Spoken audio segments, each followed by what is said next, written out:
Today, we will talk about how to grow pitcher plants. Let's have a look at the details. Pitcher plants are carnivorous plants able to use their tube-shaped leaves to trap and digest insects. The insects are drawn in by a sweet nectar and visual lures. The inside of the tube is often too slippery for the insect to climb out.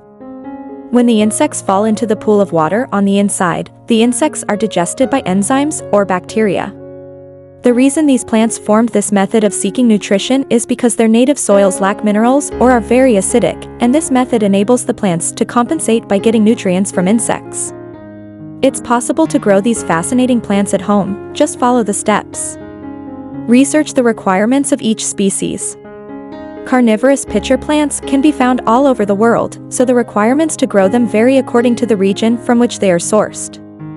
Read a few quality books on the subject to give you a solid understanding of the plants and their needs. Nepenthes, tropical pitcher plants, monkey cups. There are about 120 species in the Nepenthes genus, and they grow in the Old World tropics, mostly in the Malay archipelago. Most of these species will require high humidity, lots of water, and moderate to high light levels, similar to orchids. These are not ideal beginner plants. Sarraceniaceae, this family of pitcher plants grow in the New World and can be broken down into 3 genera, groups of species. Sarracenia, all of these species grow in North America. They require a distinct summer and winter, strong, direct sunlight, and lots of water.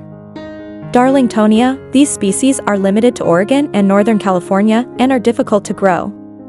The roots need to be kept cooler than the rest of the plant because they grow in environments with cold running water. Helianthera, all of these species are native to South America. They are also difficult to cultivate. Cephalotus, there's only one species in this genus, Cephalotus follicularis, and it can be grown like any subtropical plant. Bromeliaceae, this is the same family that contains pineapples. 1 or 2 species in this family are believed to be carnivorous. They don't form the characteristic pitcher shape. Obtain the plants. Once you've decided which species you're best prepared to grow, start looking for a source. Your best bet is to find a reputable greenhouse and purchase a healthy pitcher plant from there.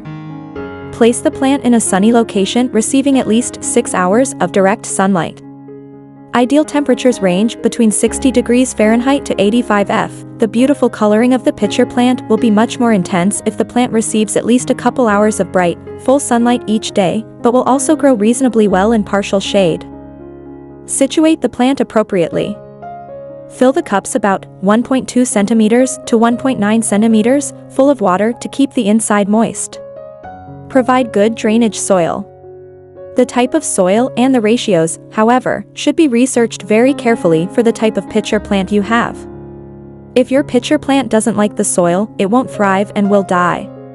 Keep the soil very wet during the growing season, from May through October. A drained pot should sit in 1 inch of standing water. Keep the habitat humid. Pitcher plants can tolerate low humidity, but they usually stop making pitchers if the humidity is inadequate. About 35% humidity is fine for the plants.